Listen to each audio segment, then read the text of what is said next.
है flowering plants का वो आपका ठीक चल रहा होगा, आप उसे पढ़ के बैठे होंगे, हमें पता चल जाएगा आप पढ़ के नहीं बैठे हैं, आपकी बॉडी लैंग्वेज जो है वो सब बता देती है।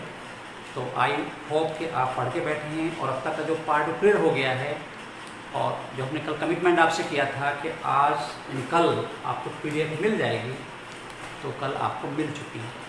अब आपको लेक्चर के साथ साथ कंटेंट को, लेसन कंटेंट को लगातार पढ़ना है, वो समझना है। हालांकि बच्चे बहुत से डाउट भेज रहे हैं और मैं इसे डाउट में स्लिप करके डिस्कस कर देता हूँ। नाम मैं स्लिप कर रहा हूँ कि बच्चे डाउट है वो समझ जाएंगे। देखिए, एक क्वेश्चन ऐसे आया हुआ है, they have given list of certain plants, और उन्होंने इसमें क्वेश्चन पूछा है कि इनमें से किस प्लांट में जो पोलिनेटर है, वो इंसेक्ट कुछ भी पोलिनेटर है, विंड है, कुछ भी है, उसकी एब्सेंस होने पर भी सीड फॉर्मेशन हो जाएगी, सीड फॉर्मेशन हो जाएगी। तो यानी मुझे बताना है 3 प्लांट के एग्जांपल आप याद रखिएगा। कॉमेलिना, कॉमेलिना, वियोला, ये बच्चे क्वेश्चन आंसर है। हालांकि इस तरीके में बताना चाहिए था, क्योंकि जब बहुत सारी बात चलती रहती है ना, तो कई बार वो फ्लो कहीं से कहीं पहुंच जाता है, कहीं से मतलब वो ये ध्यान रखो पार्ट हमने डिस्कस नहीं किया। तो 3 प्लांट आपके एग्जांपल जान लें, कॉमेलिना, वियोला, ऑक्जेलिस। ये 2 तरह के फ्लावर प्रोड्यूस करते हैं। दीज 3 प्लांट्स, ये तो और भी हैं, हम तो कॉमन एग्जाम्पल बात कर रहे हैं जिनको आपका नीड से मतलब है। These produce 2 types of flower, वो चेस्मोगैमस हैं, खिलने वाले चेस्मोगैमस, खिलते हैं। दूसरा कौन सा? Cleistogamous, cleistogamous. तो इनमें ये इस तक 2 एक ही प्लांट में ऐसे फ्लावर जो खिलते हैं और ऐसे खिलते नहीं हैं। तो इनको तो चाहिए क्या? इनको चाहिए पोलिनेटर, वो चाहे विंड हो चाहे इंसेक्ट जो भी उसके प्लांट का होता है वो चाहिए, इनको नहीं चाहिए। ये फ्लावर अपर साइड पे, अपर ब्रांच पे होते हैं, ये लोअर ब्रांच पर होते हैं। एक डायग्राम बना आपके एनसीईआरटी में, एक डायग्राम आपकी जो शीट है मैंने भेजी आपको PDF, उसमें बना हुआ है। वो देखिए, I always follow the pattern of the exam. अगर हम एग्जाम पैटर्न फॉलो नहीं करेंगे तो हम नुकसान उठाएंगे, इसलिए I always try to follow the exact pattern of the exam. और इसके लिए जो भी जिस तरह का कंटेंट एग्जाम में आता है, जहाँ डायग्राम बन सकता है नीट का या कहीं कुछ भी, हम उसे यूज़ करते हैं। तो ये डायग्राम इसमें काफ़ी आए हुए हैं लेबल करने के लिए। तो उसमें एक डायग्राम हमने बना हुआ है एनसीईआरटी में, हमने बना रखा है, वो कॉमेलिना का है, प्लांट का है। उसमें अपर साइड में तो ब्लूमिंग प्लांट, फ्लावर हैं जो खिलते हैं, वो तभी उनमें पोलिनेशन होगा जब पोलिनेटर होगा। लेकिन अब पोलिनेटर है नहीं, तो उनके वे फ्लावर जो खिलते नहीं हैं उनमें सेल्फ पोलिनेशन होता है। तो इन तीनों प्लांट में जो पोलिनेटर है उसकी एब्सेंस में भी सीड फॉर्मेशन हो जाएगी इन फ्लावर में, जो क्लिस्टोगैमस इनमें हो जाएगी। देखिए, एक ही प्लांट में क्रॉस पोलिनेशन भी हो रहा है और सेल्फ पोलिनेशन भी हो रहा है। तो इन तीनों प्लांट में अगर पोलिनेटर है तो इनमें भी पोलिनेशन होगा, सीड बनेंगे, और इनमें तो बने ही बनेंगे। तो इनमें तो 100 बिना किसी अपने आप प्लांट बना लेगा, इसलिए उसे चाहिए पोलिनेटर। तो इन 3 प्लांट का आपको एग्जाम्पल मिल गया। These are the 3 plants in which in absence of pollinator assured seed formation is takes place, हमेशा टेक प्लेस हो जाती है। क्यों हो रही है? क्योंकि इसमें 2 तरह के फ्लावर है। अगर पोलिनेटर नहीं है तो इनको भूल जाओ, इनको याद रखो, इनको भूल जाओ, इनमें पोलिनेशन हो जाएगा, सेल्फ पोलिनेशन होगा और वो सीड बना देगा। अब हम आगे की बात करेंगे। तो क्वेश्चन क्लियर हो गया, और अब हम जैसे लेसन खत्म होगा उसके बाद भी हम क्वेश्चन डिस्कस करेंगे। कुछ बच्चों के थोड़े डाउट हैं, तो मैं इसलिए बोल रहा हूँ उनको कि मैं डाउट क्लास में उनको लूँगा। एक क्लास बोर्ड वाले डाउट की रहेगी, एक रहेगी नीट वाले डाउट्स की, तो उसमें दोनों हमारा कवर अप हो जाएगा। तो बस टेंशन बिल्कुल मत लो, ईमानदारी से मेहनत करो, क्योंकि टेंशन वो लेते हैं जो काम करना नहीं चाहते। जो काम करते हैं वो तो काम करके एक खुश रहते हैं, उन्हें लगता है मैंने काम कर लिया, मैंने ये किया है। तो जब आप काम करते मानते हैं आप खुशी का एहसास आपको होता है। और जब आप दिखावा ये वो बस केवल सोचते रहते हो तो वो काम गड़बड़ करता है, निगेटिव होता है, डिप्रेशन लाता है। तो हम उससे दूर रहना है, अपना काम करना है। अब देखिए हमने कल पढ़ा था फर्टिलाइजेशन और आज हमें पढ़ना है डबल फर्टिलाइजेशन। क्या पढ़ना है? Double fertilisation. तो मैंने बताया था फर्टिलाइजेशन जो है उसकी मैथड बताई थी मैंने। सबसे पहले पोलन ग्रीन स्टिग्मा पर आएगा, पोलन ट्यूब बनेगी, वो पोलन ट्यूब मेल गैमेट्स को पहुंचाएगी पहले ओव्यूल में, फिर एम्ब्रियो सैक में। वहाँ पर सिंजेरिटी सेल एक सेल पैसेज प्रोवाइड करेगी पोलन ट्यूब को, और दूसरी फिलिपफॉर्म एपरेटस से उसको डायरेक्ट करेगी टुवर्ड्स द एग। और जो पोलन ट्यूब है वो मेल गैमेट रिलीज करती है in the cytoplasm of the synergid cell, one synergid cell जो डिजनरेट हो जाए, खत्म हो जाए। अब दोनों मेल गैमेट एम्ब्रियो सैक में पहुंच चुके हैं। तो एक क्वेश्चन और है कि एंजियोस्पर्मिक प्लांट में फर्टिलाइजेशन कहाँ पर होता है? जहाँ पर एग है, और एग किसमें है? ओव्यूल के एम्ब्रियो सैक में है।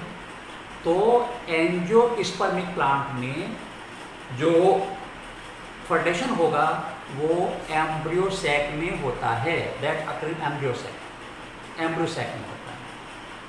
ठीक है। अब व्हाट इज डबल फर्टिलाइजेशन, इसकी मैं बात, डबल फर्टिलाइजेशन है क्या? ये इंपॉर्टेंट क्वेश्चन है और यहाँ पर बनता है क्वेश्चन नीट के लिए भी, बोर्ड के लिए भी। Double fertilization, fertilization. और मैं इसको रख दूँ ब्लू पेन को, क्योंकि बच्चे कहते हैं ब्लैक से ज़्यादा लिखो, और हमारे यहाँ जो ब्लू रंगीन की है गड़बड़ हो गई, और फिर भी डबल फर्टिलाइजेशन लिख दिया है। देखिए double fertilization only occurs in angiospermic plant, इसमें होगा ओनली इन एंजियोस्पर्मिक प्लांट, इन्हीं में होगा ओनली इन एंजियोस्पर्मिक प्लांट, इनमें होता है डबल फर्टिलाइजेशन। ठीक है। और इनमें क्यों होता है? बस क्वेश्चन बन गया। ना जिम्नोस्पर्म होता, ना टेट्रोफाइट, ब्रायोफाइट, किसी में नहीं होता। डबल फर्टिलाइजेशन अगर होता है तो वो एंजियोस्पर्मिक प्लांट, इनमें क्यों होता है? Because they produce two male gametes, ये दो मेल गैमेट्स बनाते हैं। हालांकि बाकी में एक मेल गैमेट बनता है, तो चूंकि इनमें दो मेल गैमेट है वो अलग तरह से फर्टिलाइजेशन करते हैं, इसलिए इनमें डबल फर्टिलाइजेशन होता है। ठीक है। आपको याद है पोलन ट्यूब में दो मेल गैमेट होते हैं, तो एक मेल गैमेट अलग फर्टिलाइजेशन करेगा, दूसरा अलग करेगा। और जो डबल फर्टिलाइजेशन है इट वाज डिस्कवर्ड बाय, ये कोई क्वेश्चन बन रहा है, डिस्कवर्ड बाय नवास्चिन। इसको डिस्कवर करने वाला नवास्चिन है।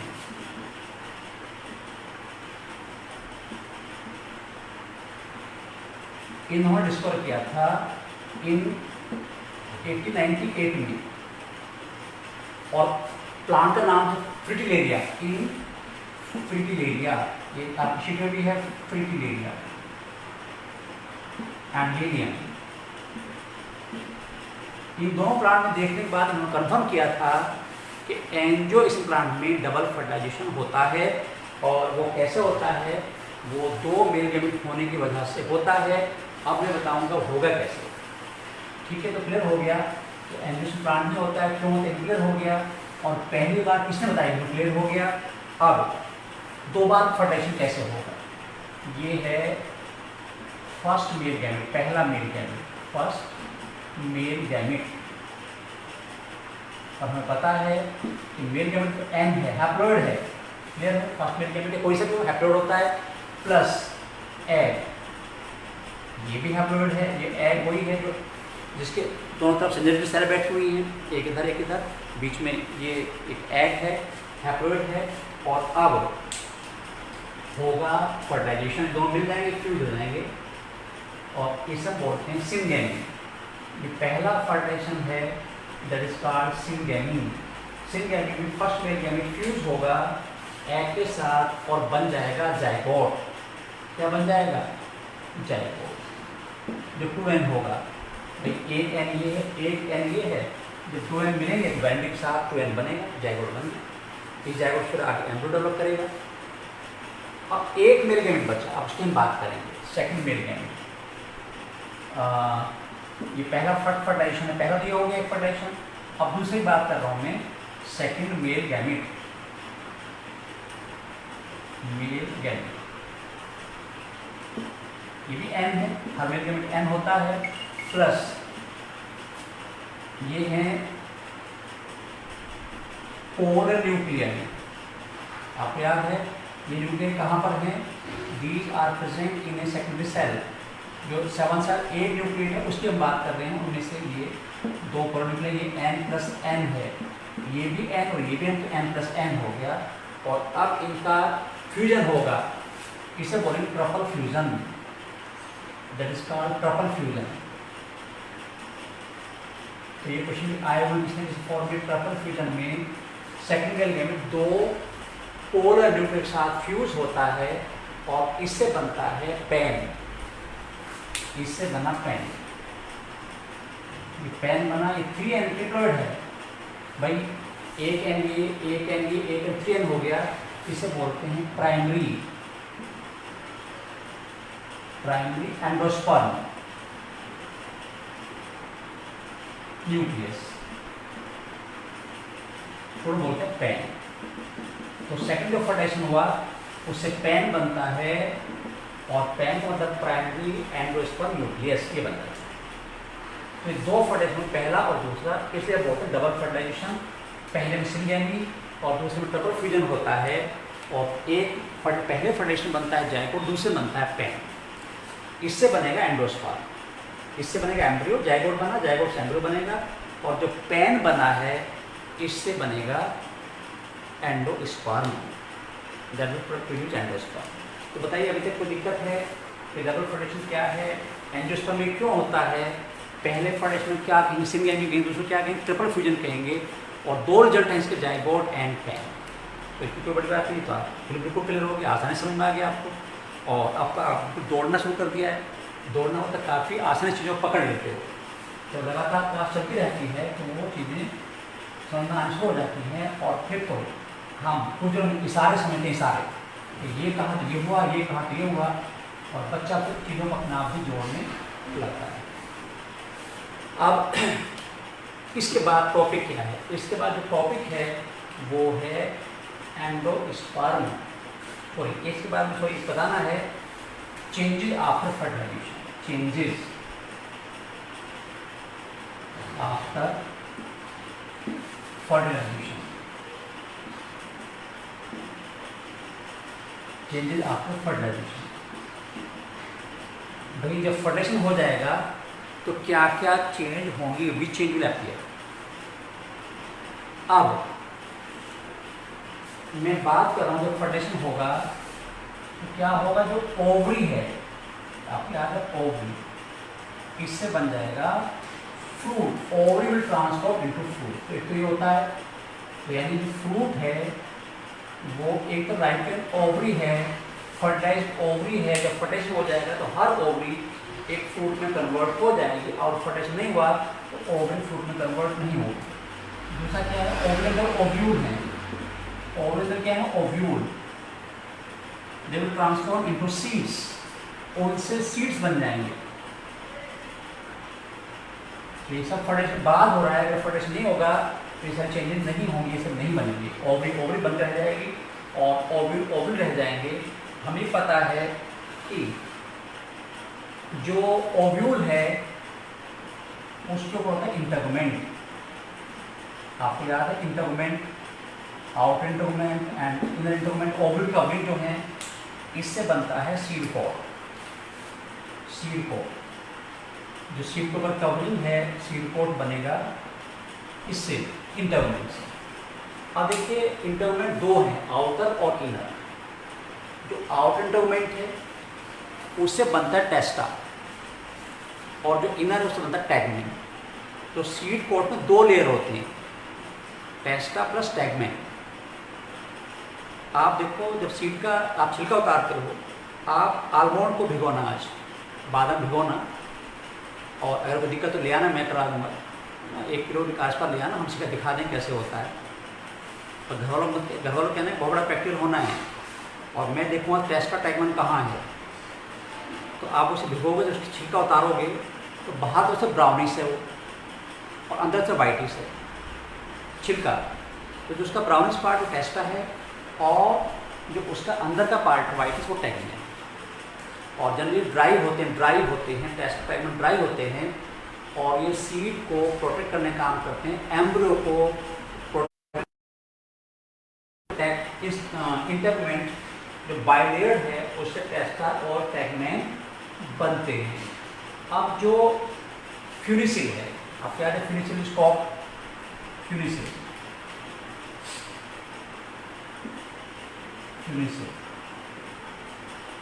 इससे बनता है सीड स्टॉक। ये ट्रांसफॉर्म हो जाएगा सीड स्टॉक में। सीड स्टॉक मैंने बताया था आपको, ये मटर है तो छीलना, तो आप देखोगे दाना है वो फ्रूट बॉल से अटैच है वाइट धागे की तरह से, वो धागा और उनका फ्रीसिल था और आज वो सीड स्टॉक है। इसके बाद जो एंटीपोडल सेल है, एंटीपोडल सेल इनका क्या होगा, एंटीपोडल सेल जो 3 होती हैं ये गायब, बी जनरेट हो जाते हैं, काम खत्म हो जाते हैं, नहीं मुझे बी जनरेट। इनका काम जो जाइगोट है बना है उसको न्यूट्रिशन प्रोवाइड करना, they provide nutrition to zygote. अब आप कहोगे कि एंटीपोडल था उसका क्या होगा सिनर्जिड सेल का, तो अब हम बात कर रहे हैं सिनर्जिड सेल की, वो भी जा चुकी हैं, सिनर्जिड सेल दोनों खत्म हो जाती हैं, बी जनरेट हो जाती हैं, तो ये नहीं रहेंगी। हालांकि एंटीपोडल सेल को याद रखना है आपको, जो जाइगोट बना है ये उसको न्यूट्रिशन प्रोवाइड करती हैं। अब इसके बाद हम और बात करें जो पोलर न्यूक्लियाई है, पोलर न्यूक्लियाई बने हैं अभी, है ना, पोलर न्यूक्लियाई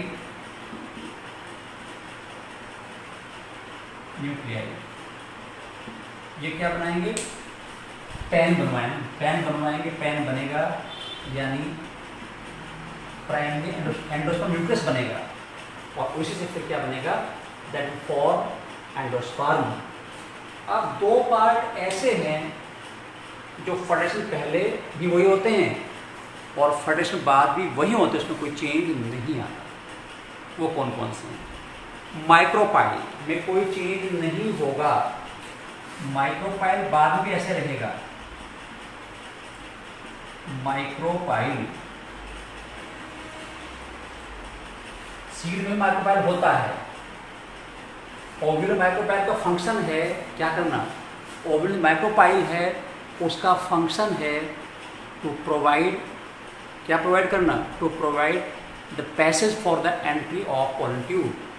लेकिन जो सीड में माइक्रोपाइल रहेगा उसका मकसद है to provide, to absorb oxygen and water through the micropyle. जब सीड जर्मिनेशन करता है तो उससे वो माइक्रोपाइल थ्रू क्या गेन करता है, उससे लेता है वाटर एंड ऑक्सीजन। तो दोनों में डिफरेंस है। वो कहेगा फंक्शन ऑफ माइक्रोपाइल सीड, तो आप कंफ्यूज रहोगे कि ओव्यूल में कंफ्यूज ना हो जाए। अब माइक्रोपाइल एंड हिलम, हिलम वो पार्ट है जहाँ पर क्या होता है, जहाँ पर मेन बॉडी और फिनिश जुड़ते हैं ओव्यूल की, नो चेंज, इसमें कोई चेंज नहीं होता। ये पहले और बाद में भी ऐसे ही बने रहते हैं। तो जब फर्टिलाइजेशन हो जाता है तो ये सारी चेंज सीक्वेंस में होती हैं, एक से ही बढ़ता है। तो भी आपको याद रखना है। तो कई बार क्वेश्चन पूछ सकता है कि आफ्टर फर्टिलाइजेशन इंटरमेंट का क्या होगा, सीड कोट बनाएगा, ओव्यूल क्या करेगा, सीड्स बनाएगा, माइक्रोपाइल ही रहेगा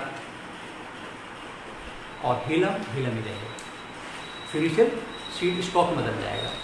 तो दैट इज द क्या हुआ, that is changes after fertilization. अब हम बात करेंगे, देखिए अब मैं थोड़ा समझा दूँ आपको, एम्ब्रियो सैक बना के बता रहा हूँ आपको, एम्ब्रियो सैक, हालांकि पीछे आप उसे पढ़ चुके, ये एम्ब्रियो सैक है, जो 7 सेल 8 न्यूक्लिएट है वो ये है। अब इसमें ये बन गया जाइगोट, ये इसमें बना दिया हमने zygote, this one is zygote, ये जाइगोट है। और ये इसमें 3N यानी पैन है, प्राइमरी एंडोस्पर्म न्यूक्लियस, यानी फर्टिलाइजेशन होने के बाद जाइगोट बन गया, अभी पैन बन गया एंडोसैक में। अब क्या होगा? अब क्या होगा? अब एक क्वेश्चन जो बनता है, in fertilized embryo sac, after fertilized embryo sac which cell is haploid?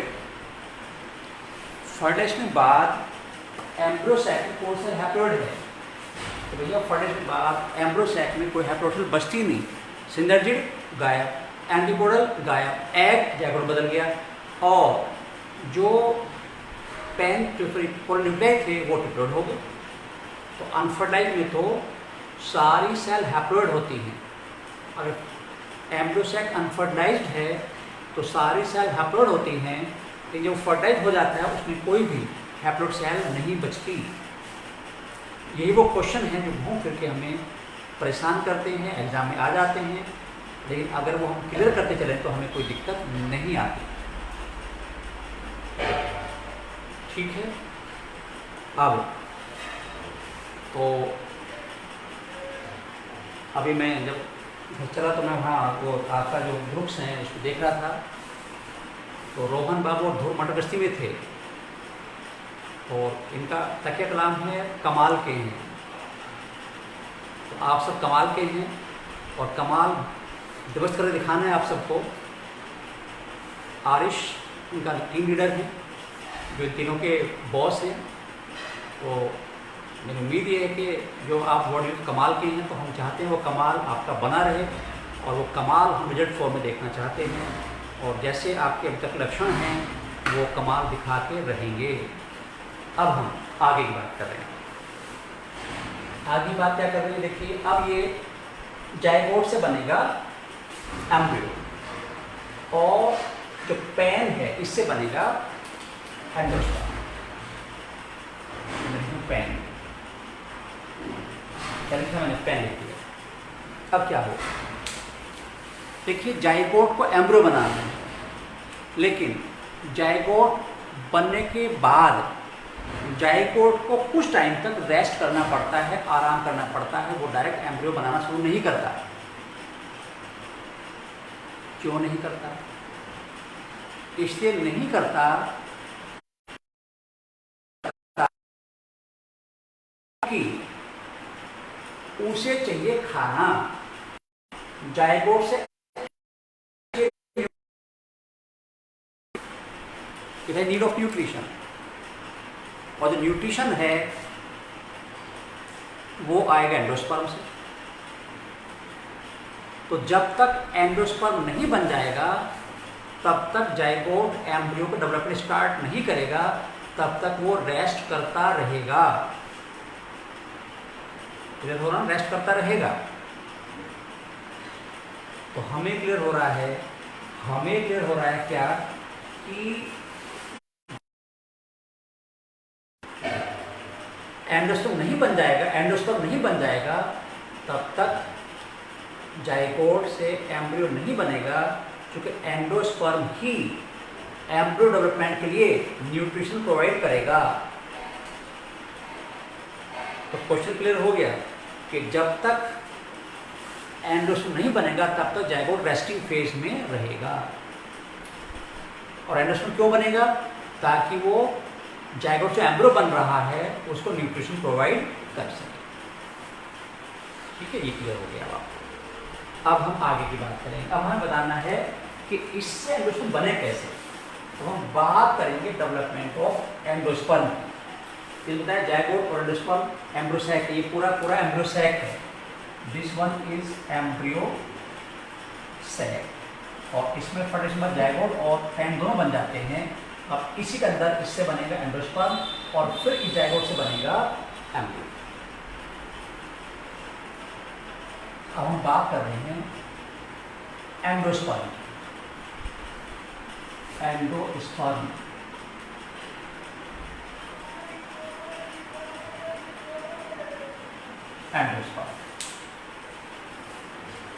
अब देखिए, जो एंडोस्पर्म है ये एक न्यूट्रिटिव टिश्यू है।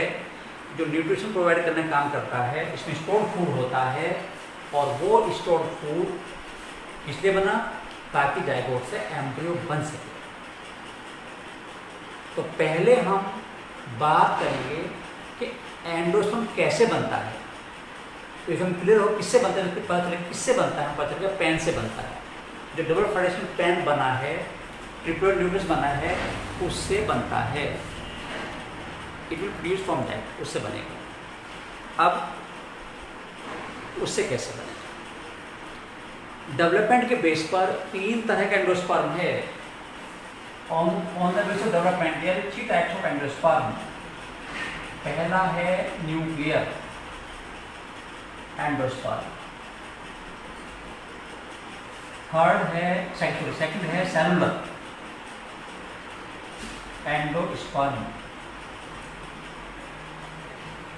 एंडोस्पर्म और फोर्थ है हैलोबियल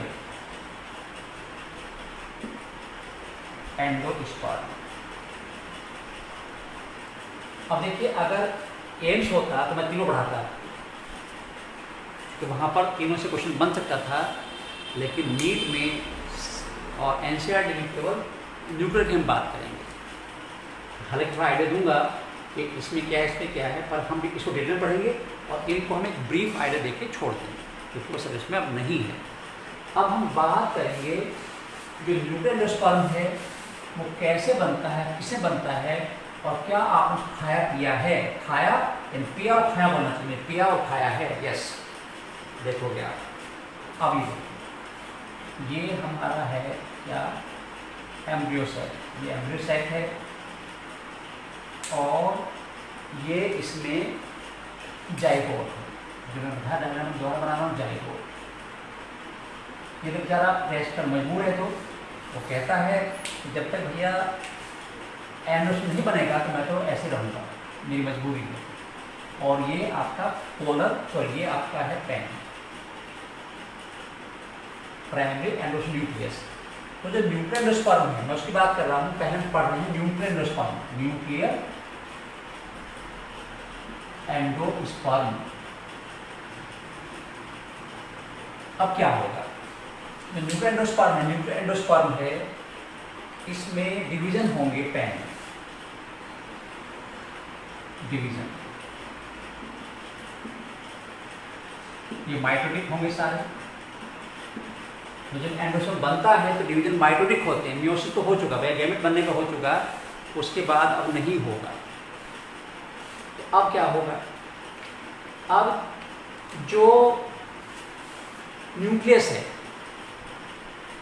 इसमें क्या होगा, मल्टीपल फ्यूजन होगा। न्यूक्लियस से न्यूक्लियस बनते रहेंगे, न्यूक्लियस बनते रहेंगे, लेकिन उनमें सेल मेम्ब्रेन, सेल वॉल नहीं बनेगी। तो यानी मल्टीपल डिवीजन होंगे किसमें, न्यूक्लियस में, और बहुत से न्यूक्लियस बन जाएंगे। इन्हें बोलते हैं free nuclear division. They are called free nuclear division.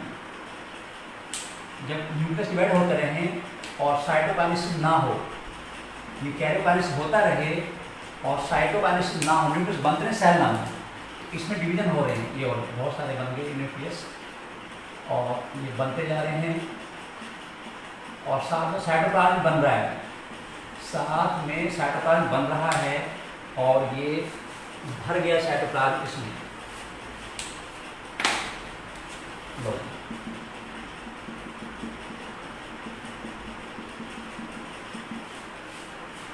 ये तो नारियल पानी बन रहा है। जो कोकोनट है उसका जो वाटर है जो पीते हो आप, वो यही है, वो उसका न्यूक्लियर एंडोस्पर्म है।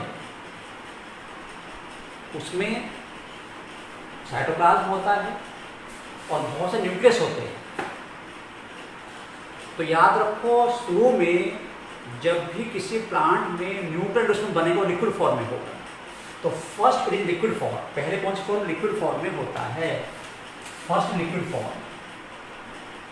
First in liquid form. तो कोकोनट तो बहुत प्यारा एग्जांपल इसका हो गया। तो जो आप उसका नारियल पानी पीते हो वो उसका लिक्विड एंडोस्पर्म है। और कोकोनट के साथ साथ ये राइस, वीट, मेज और सनफ्लावर में भी बनता है।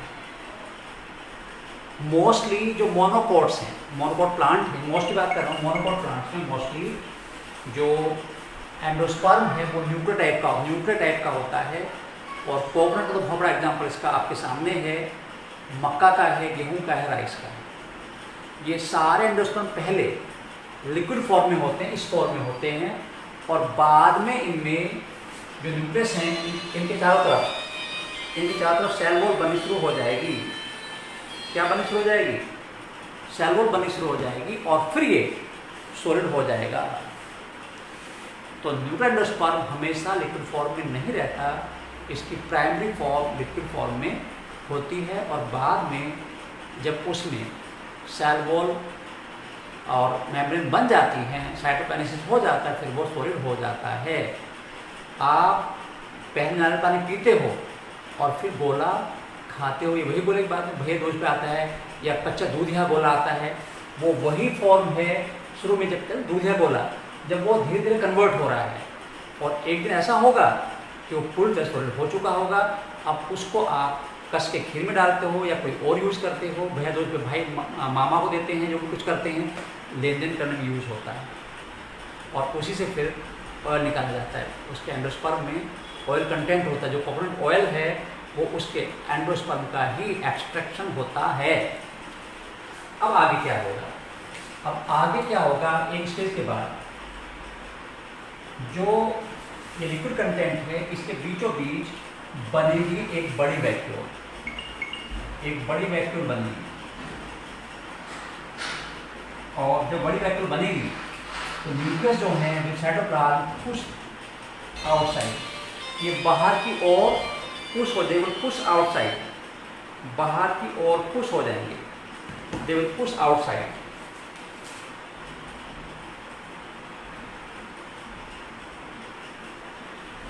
और ये यहाँ पर वैक्यूल बन जाएगी बीचों बीच, और फिर आपके चारों तरफ जो न्यूक्लियस सिस्टम बाहरी तरफ, यहाँ पर क्या होगा, यहाँ पर सेल वॉल बन जाएगी।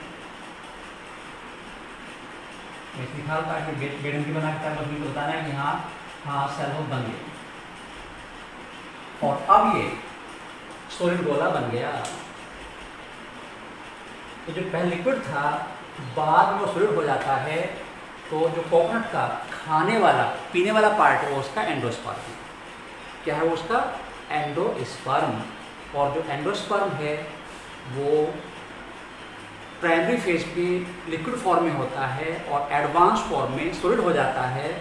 लिक्विड फॉर्म में उसमें न्यूक्लियर साइटोप्लाज्म रहता है और सॉलिड फॉर्म में सेल मेम्ब्रेन बन जाती है, सेल वॉल बन जाती है। तो कोकोनट क्वेश्चन आया हुआ है और 2017-18 का ही इतना विच पार्ट, तो कोकोनट इज इटिंग, तो आप कहोगे इट्स एंडोस्पर्म इज इटिंग। अब वो कहेगा कि जो कोकोनट का कौन सा पार्ट हम ड्रिंक करते पीते हैं वो आप कहोगे उसका कि वो उसका न्यूक्लियर एंडोस्पर्म है। अब इसके अलावा गेहूं में हम तो कई बार जब अपने गांव जाते हैं होली पे तो गेहूं के वो लगे होते हैं, बाल आई हुई होती है और तब तक वो डेवलपिंग फेज में, इस फेज में है, तो उसका दूसरा निकलता है, बड़ा टेस्ट लगता है मुझे तो। और मक्का जब भुट्टा आने वाला आ रहा है तो आप लोग दूधिया भुट्टा, दूधिया वाला देना, दूध वाला, लेकिन अभी तक उसमें सेल ना बने, फिर तो आटा बन जाएगा, सॉलिड हो जाएगा। मक्का भी आपने अनुभव किया है। तो मोस्टली मोनोकोट्स में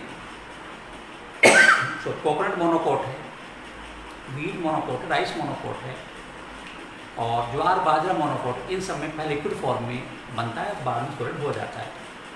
जो आटा आप खा रहे हो गेहूं का वो मोस्टली उसका एंडोस्पर्म है। ये तो हुआ। एक पॉइंट और बता दूं, जो लिक्विड फॉर्म है कोकोनट की, that is also not Coke, इसको हम कोकोनट मिल्क बोलते हैं, that is also called coconut milk. इसका दूसरा नाम क्या हुआ? कोकोनट मिल्क भी इसका दूसरा नाम है, ठीक है। और इट इज हाईली न्यूट्रिटिव, इसमें न्यूट्रिशन काफ़ी होता है और यही वजह है कि इसको हम प्रेफर करते हैं। साउथ में तो काफ़ी सस्ता मिलता है और काफ़ी इजीली अवेलेबल होता है, और अब तो नॉर्थ इंडिया में काफ़ी मिलने लगा। और जब लूज मोशन होते हैं, डिहाइड्रेशन हो जाता है, तो डॉक्टर इसको एडवाइस करते हैं नारियल पानी को पिलाओ, तो इसमें मिनरल्स और वाटर सब कुछ अवेलेबल है। साथ ही साथ जो कोकोनट वाटर है, मिल्क है, लिक्विड फॉर्म है उसकी, उसमें साइटोकाइनिन हार्मोन भी होता है। साइटोकाइनिन, एडवांस क्वेश्चन पता लग गया आपको। Cytokinin hormone is present in liquid form of the coconut water और मिल्क। तो जो न्यूट्रिएंट रिच फॉर्म है उसे पहले पी सकते हैं और बाद में खा सकते हैं, खाते हैं। ठीक है।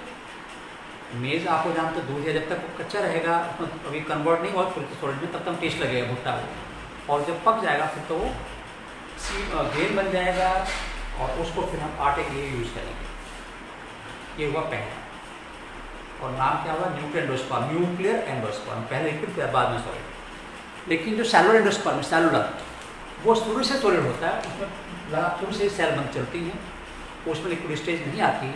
उसका एग्जाम्पल क्लूजिया, तो क्लूजिया है वो उसका एग्जाम्पल है।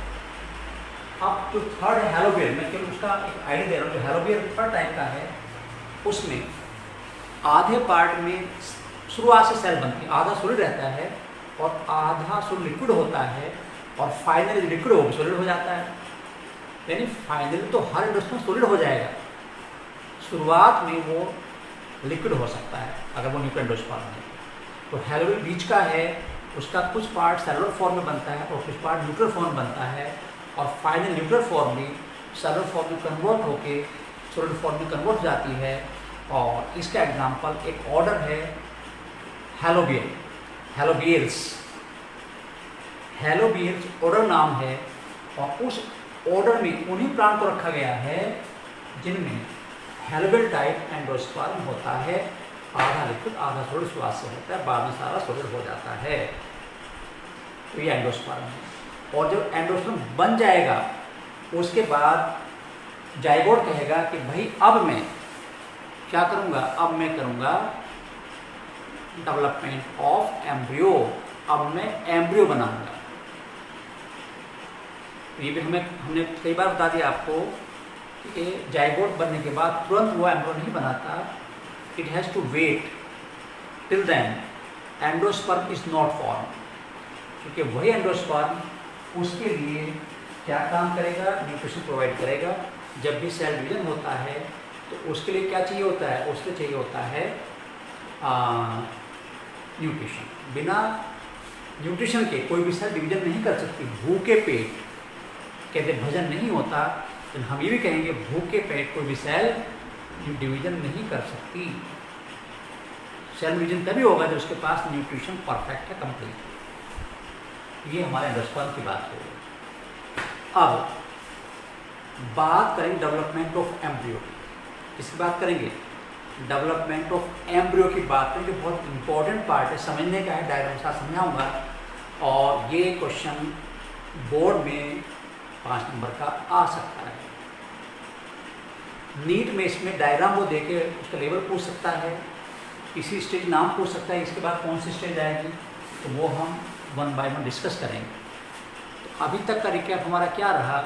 अभी तक हमने जाना कि व्हाट इज डबल फर्टिलाइजेशन, कैसे होता है, किसमें होता है और क्यों होता है, नहीं क्लियर हो गया। दूसरा हमने बात की कि जब फर्टिलाइजेशन हो जाएगा उसमें क्या क्या चीज़ हो चुकी होंगी, हमें क्लियर होता है क्या क्या चीज़ हो चुकी हों, भी आपको जान गए इससे क्या बन चुका होगा। और उसके बाद फिर हमने जो एंडोस्पर्म है इसकी बात की।